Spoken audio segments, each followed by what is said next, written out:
Yo, what's up? This is Jason Brooks from Patrol Sounds, and you're checking out Baltimore Basics.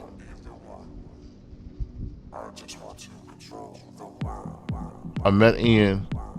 I kind of knew Ian already from the record store, Music Liberated, downtown. But then Legacy knew him from shopping at the record store. At the time, Ian was the hip hop buyer at the record store, and we just started DJing together. I played like club music, Baltimore club music, house music, old school club, house music. Ian played more of the underground hip hop and club music. And Legacy just played the reggae set and whatever else. And I don't know how, some kind of way, I think Ian started another night at the club where he was DJing. And he would just let me come in and play. And then some kind of way we started playing. I would play so much house music, more people, like a different crowd of people would come in. So we started another night, and Ian and I just started DJing together. So after a while, plus keeping my Legacy was in college. I think he was working on his bachelor's degree at that time. His house was still the party house. So I started DJing with Ian. And then DJ 45 to the old school people. But that's Ian 45 carry. And we had fun.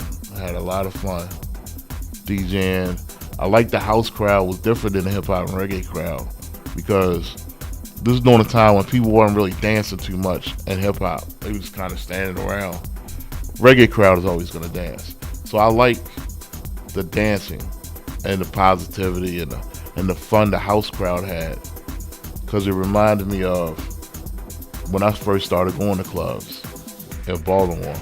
Like, we would go to clubs like Godfrey's and Fantasies and all these other clubs, and I was in a dance crew, and I saw that was still going on in the house community. And I started seeing a lot of my club friends I haven't seen in years, that I haven't seen since those clubs, like I said, like Fantasies was my favorite club back then. So we just turned into the house night, and I got better and better, and I just engulfed myself in the house community. And then Ian said, "Oh, we should make music." They're like, if we make music, we can get better DJ gigs. I didn't see how one had anything to do with the other, but I was like, okay. So, I used to make beats, produce, music.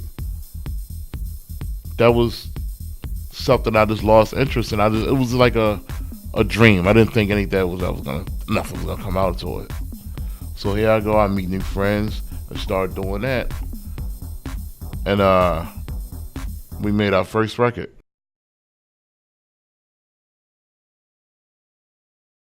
Rise, that eventually went platinum.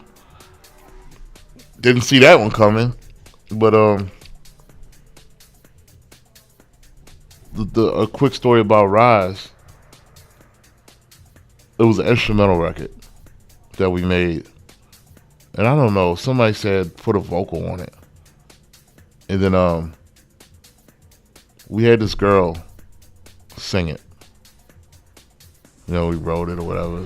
I had this girl sing it. She was real pretty, and she looked real artsy and everything like that. And we wanted to do the background vocals on the part that goes "Rise, Rise," and then they brought this girl in to sing. Could have won a different voice. This girl that they knew, her name was Michelle. So she sang the background vocal. So while she was singing, Ian and I were looking at each other like, okay. So then, we let her record. They left.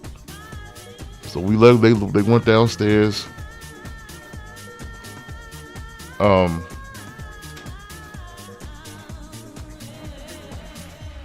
At the time, Ian and his then wife, Anissa, lived in like a 3-room apartment. They had a bedroom, a living room. I'll say a living area and a kitchen.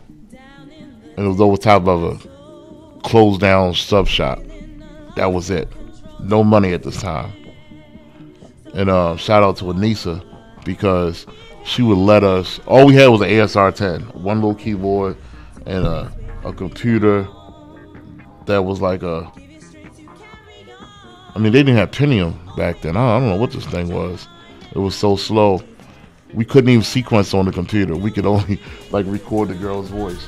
But we practiced and practiced and practiced. I skipped around a little bit. We practiced and practiced and practiced and learned how to work everything. And Anissa was right there, like toughing it out. I guess she believed in us, she never made us like shut it down. So I was like, yo, shut it up, go home. But she just let us build and let us build, let us build. I was a good girlfriend, a good wife. But anyway, so when Veronica and Marco and Michelle left the studio / apartment, we looked outside. Me and Ian looked at each other. We didn't have to say anything to each other. The first girl that come in sounds so bad. She was horrible. I was wrapped up into her looks, I guess, in her little artsy thing. She stunk. Michelle came in, bam, a pitch perfect, voice is sweet. She sounded like Paris Gray, I think that's her name. It was a song called Good Life. Let me take you to a place you love. Yeah, Good Life and Big Fun. She had a real nice voice like that. I was like, so I don't know how, some kind of way we got a phone number. We had to like finagle and sneak, like some kind of like, I think I called the guy that hooked us up with her. We're like, yo, what's that girl name? Like, give me a phone number. Like, I need her to come back and sing a part. What's up, something like that. We lied to her. And then, we was like, look, obviously you're the better singer. You're the better singer. And so she was in college. She was like 18, 19 years old. And I was like, you want to sing the song? She was like, I don't care, whatever. And she was already familiar with house music. She has an older brother that was like house. He sang in Shelter in New York and everything. I mean, she wasn't distant. She was kind of like Erykah Badu-ish. I guess she was more in that vein. She was like, all right, cool, whatever. And no, she was going to Howard. She went to Howard University, then she transferred to Morgan. So anyway, she sang it, bam, gave it so much flavor. It's like, girl nailed that record. So we was like, okay. We recorded another record, a Sade cover, Hold On. We recorded another. We did a couple songs with her. So we shopped the Rise record around. And this is a good lesson in I'm gonna give you a good lesson in business. A good lesson in believing yourself. And a really, really good lesson in just believing. We shopped this record around. It wasn't that good because we didn't have proper equipment. So we had a DJ. We mixed the record on a DJ mixer, a Gemini 626 DJ mixer, which is already a bad mixer for DJing anyway. It was like $60 or whatever. We had an ASR 10 keyboard that we just looped the track, so it doesn't have any dynamics in there, And then we had some like little percussions and stuff. It was kept cutting off and everything like that. So we were living in our production. We shopped the song around on a cassette tape. I don't think it was high bias cassette tape. Then we sent it to Azuli Records. That was a huge record label at the time. And we got laughed at so hard. Not by the record labels, but some of the other people that we knew that was already in the music business, kind of established. When I say laugh, I mean like hee hee ha ha, like laugh, like slapping legs, like you sent it to Azuli, you sent it to AM PM, you sent it to all these big labels. I was like, yeah. In my head, I started at the top and I worked my way down. So they joked me, they laughed a little bit. So I was like, am I doing it wrong? Don't sound. And I'm not used to people laughing at me for real. Like, you ain't gonna laugh at me with so much, but I ain't in the street no more. You know what I mean? I'm like, these people don't know my resume. You know what I mean? So I'm like, I can't go around keep beating everybody up. So I'm like, fuck it, laughing at, you know, me a Russ Clark champion over here. So nobody picked it up. We get no response. That feeling sucks when you put your all into something and you don't even get like a denial letter. You know, even for a job or college, they were like, you know, sorry, John Doe, you know, position. So they give you a rejection letter. Regulators don't give you anything. So Ian was still working at the record store at the time. He sent it to a tiny little record label called Look At You Records. Because at this time, I'm done. I gave up. Because everything in my life I do pretty much worked out. And that, for whatever reason, it bummed me out. I was like, damn, like work. I mean, we made like 5 or 6 little records we shopped around. But this is like the first time we recorded a vocal, and I just thought it was going to really do something. So that label that Ian sent it to, because he didn't even know the guy. He was the record buyer to buy records from him. They were out in Denver. His record label's in Denver, Colorado. They're not even overseas. They're not even, y'all don't want to deal with this label. So he was like, and in my head, I'm thinking I'm going to get like $20,000 advance. We could buy more. I didn't know anything about music business yet. So we was like, yeah, we got some music. So Ian hooked that up. The guy was like, I can give you $500 for it. So I was like, come on, dude. I was like, all right. Then he was like, I can give you $300 now and $200 later. It was something weird like that. I was like, I don't even care at this point. Just go ahead. If he's going to put the record out, that's cool. I'll have a nice piece of vinyl that I can look back at and say, yo, I did a record. You know what I'm saying? That, to me, was part of the whole goal. I just wanted to see my name on a record. Sent the record to the song to the guy. They did a remix of it. And they put it out. And they shopped the record properly. So we didn't know what we were doing. We were just blindly mailing cassette tapes. They shopped the record properly, and the record got picked up by Uzuli Records, the label that we really wanted to be on. So I'm like, what? I'm looking like, yo, it was like a dream. It was like, yeah, it's gonna come out Uzuli. I didn't believe it though. I was like, all right, whatever, Uzuli. You don't believe? Well, I don't really believe anything till I see it. You know what I'm saying? I gotta see it. And I'll never forget, we got the promo record. I was like, it's real. Record kid, they did a remix or whatever. I was like, yo, that's dope. I'm official paid music producer, songwriter. I wrote the lyrics or whatever. Did the production. I was like, that's cool. And then we signed another record to Baseball Boys Records. I always looked up to Teddy and Tommy. Actually, go back real quick. Tommy Davis is the first person that made me believe I could make a record. Because he made a song back in the day called Get the Hole. Everybody knows that record. But he used to work at a record store, Metro Records in Mondawmin Mall, and I would listen to the record, and he was like playing it over and over, and he was like, I made this record. I'm like, how did you make a record? Keep in mind, I'm a kid. I'm like 7th grade or whatever. I'm like, how did he make a record? They had a little record label called Marx Brothers Records or something like that. So like, I said, oh, you don't have to go to Sony or Warner Brothers. It's possible to make a record. And back then, if you sold 10,000 units, that was a flop. But in my head, I was like, 10,000, that's $10,000. You know, but, you know, records sold a lot back then. So anyway, to get back, you know, on track. The Uzuli record, Rise was on Uzuli.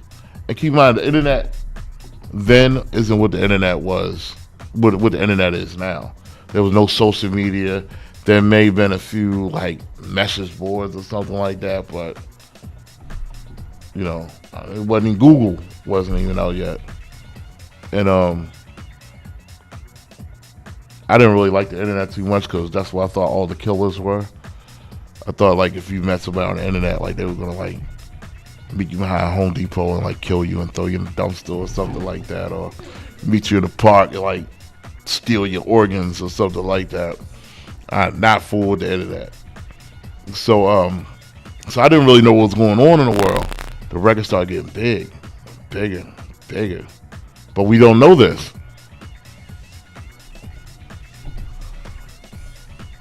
My friend, I'm gonna call him my friend Charles Feelgood, used to do a night in Baltimore called Fever at the Paradox, one of my all-time favorite clubs. The Baseball Boys record was called Tango. Came out right at the same time as Rise. And I gave it to, now everybody's gonna laugh at me that's in the house music or techno music. I gave my record, I was so proud, because that's the first record I saw with my name on it. Even though Rise was signed first, Tango was the first record I saw with my name on it. Soul Provider Tango. I gave it to Charles. I gave it to my man Feel Good. And I was like, yo, we did a record. I gave it to him. He was like, oh yeah, on Basement Boys, cool. Teddy and them, good guys. So then he was like, yo, I could get a record from them, a promo record whenever I want. I'm on that promo list. Keep your record. I want to give it to this DJ that's playing right now. I swear to God, this is a true, ultimate true story. So I was like, y'all gotta bear with me, because at the time I'm still real street. So I'm not, I'm still real West Baltimore. So I'm like, fuck is that? He talk funny. I don't get him. You know what I mean? He had a British accent, big gap in his teeth. And he's like, all right, mate. I'm like, what's up? I mean, I shook his hand or whatever. I ain't, he was DJing, but what I remember was he was DJing on 3 turntables. And I was like, woo, that's slick, but I ain't gonna sweat him. You know what I mean? I'm like, I ain't gonna lie, like after I saw that, I was practicing on 3 turntables for a while. So I'm like, all right, yo, give it to him. And I was a little disappointed, because I was like, damn, I was hoping he was gonna like my record and play it eventually, So he gave it to the DJ, and he was like, looked at it and he listened to it. The DJ was flying through records. He was like rocking. So he put it on immediately and played it. So that's the first time I heard my record live in a club. So that DJ played my record live, mixing it, killing it, EQing and all this stuff. It's like, all right, that's cool. All right, man, whatever. Funny talking, man. A couple of weeks later, back then there was a lot of publications like Mix Mag, DJ Mag, all these like dance music magazines. And that song, Tango, was charted number 2 by DJ Dan, who Feel Good gave him that record. This guy, DJ Dan. It was charted by number 1, I think it was called Hype List chart or something like that, by the DJ that was playing at Fever that night. That DJ was Carl Cox.